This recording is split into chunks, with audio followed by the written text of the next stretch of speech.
तो चलिए आज बात करते हैं प्रशांत किशोर की, पीके। भारतीय राजनीति में एक बड़ा नाम, पहले पर्दे के पीछे से और अब बिल्कुल सामने। हाँ बिल्कुल, मतलब एक ऐसा रणनीतिकार जिसने कई चुनाव जिताए और अब खुद ही मैदान में है। सही कहा। हमारे पास उनकी करियर, उनकी रणनीतियों और उनकी नई पार्टी जन स्वराज पर कुछ जरूरी जानकारी है। आज कोशिश रहेगी कि उनके इस पूरे सफर को, इस बदलाव को समझें। हाँ, कैसे एक टॉप लेवल का स्ट्रैटेजिस्ट अब बिहार की राजनीति में मतलब अपनी जगह बनाने की कोशिश कर रहा है। और सबसे दिलचस्प बात तो ये है कि शुरुआत राजनीति से थी ही नहीं, वो तो संयुक्त राष्ट्र यूएन में थे, पब्लिक हेल्थ प्रोग्राम में। हाँ, ये बात बहुत लोग नहीं जानते। करीब 8 साल वहाँ काम किया। उसके बाद पॉलिटिक्स में आए। काफी अलग रास्ता है ये। बिल्कुल। फिर 2013 में वो CAG वाला सेटअप बनाया, सिटीजन्स फॉर अकाउंटेबल गवर्नेंस। जी हाँ, CAG, जो फिर आगे चलकर बना IPAC, Indian political action committee. और ये कोई मामूली कंसल्टेंसी नहीं थी। नहीं, बिल्कुल नहीं। ये तो मतलब डेटा, टेक्नोलॉजी, जमीनी सर्वे सब कुछ इस्तेमाल करते थे कैंपेन में। हाँ, और यहीं से उनकी बड़ी पहचान बनी। 2012 याद है, गुजरात में मोदी जी के लिए। हाँ, वो चाय पे चर्चा और 3D रैली, वो तो बिल्कुल नया था उस वक्त। एकदम नया। उसने कैंपेन का तरीका ही बदल दिया एक तरह से। फिर 2014 में बीजेपी का राष्ट्रीय कैंपेन, और नतीजा हम सब ने देखा, पूर्ण बहुमत। बड़ी जीत थी वो। बिल्कुल। और फिर देखिए वो रुके नहीं, अलग अलग पार्टियों के साथ काम किया। 2015 में बिहार में महागठबंधन, नीतीश कुमार। हाँ, वो भी जीते। फिर 2017 में पंजाब में कांग्रेस। सही। फिर 2019 में आंध्र में जगनमोहन रेड्डी, YSRCP। 2021 में तो 2 बड़े राज्य, पश्चिम बंगाल में TMC और तमिलनाडु में DMK। अरे हाँ, बंगाल वाला चुनाव तो बहुत ही जोरदार था। बिल्कुल, मतलब उनका सक्सेस रेट देखिए, काफी ऊंचा है। लेकिन एक बड़ी हार भी तो थी 2017 उत्तर प्रदेश कांग्रेस के साथ। हाँ, वो एक बड़ी नाकामी मानी जाती है।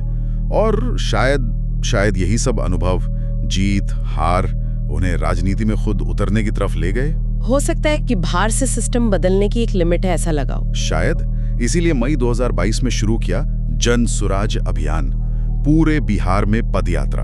हाँ, मैंने सुना है उसके बारे में। काफी लंबी पदयात्रा थी वो। जी। और फिर 2 अक्टूबर 2024 को पार्टी बना दी जन स्वराज पार्टी, JSP।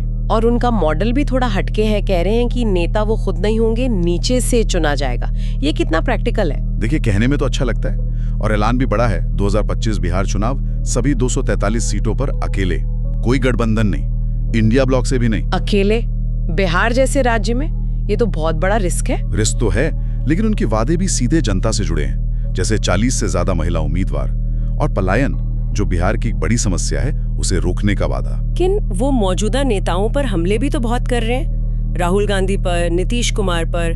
JDU के लिए तो कह दिया कि 20 सीटें भी नहीं आएंगी। हाँ, वो काफी मुखर हैं अपनी आलोचना में।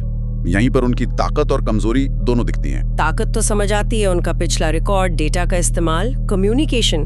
लेकिन कमजोरियां क्या हैं? कमजोरियां भी हैं। देखिए, JDU, कांग्रेस, इन पार्टियों से उनके रिश्ते अब तनाव वाले हैं। फिर बीजेपी ने वो फर्जी सोशल मीडिया पेज वाले आरोप लगाए थे। हाँ, उसकी जांच भी चल रही है शायद। जी, कानूनी जांच चल रही है। आरोप साबित नहीं हुए हैं, पर एक विवाद तो खड़ा हो ही गया है। और सबसे बड़ा चैलेंज, क्या रणनीति बनाना और पार्टी चलाना, संगठन खड़ा करना एक ही बात है? नहीं, ये तो बिल्कुल अलग हुनर है। वही बात है। दूसरों के लिए रणनीति बनाना एक चीज है, खुद शून्य से पार्टी खड़े करके चुनाव जीतना बिल्कुल दूसरी। तो संक्षेप में कहें तो प्रशांत किशोर मतलब भारतीय राजनीति के एक बहुत प्रभावशाली रणनीतिकार रहे हैं, और अब जन स्वराज के साथ खुद मैदान में। ये एक बड़ा टर्न है। बिल्कुल, बहुत बड़ा। अब देखना यह है कि 2025 के बिहार चुनाव में ये पार्टी करती क्या है। क्या सिर्फ वोट काटेगी, या कोई सीरियस दावेदार बन पाएगी? हाँ, और बिना गठबंधन के सिर्फ जमीनी काम के दम पर क्या सीटें निकल पाएंगी, ये सवाल तो है। और ये जो तीखे बयान हैं, विवाद हैं, इनका जनता पर क्या असर होगा, ये भी देखना होगा। सही। और आखिर में एक सवाल सोचने के लिए छोड़ जाते हैं हम। पीके का सारा तजुर्बा, जैसा हमने कहा, बनी बनाई पार्टियों और नेताओं के लिए काम करने का रहा है। अब वो खुद जीरो से शुरू कर रहे हैं। तो सिर्फ रणनीति के अलावा वो सबसे बुनियादी चुनौती क्या होगी उनके सामने? संगठन बनाने की या कुछ और?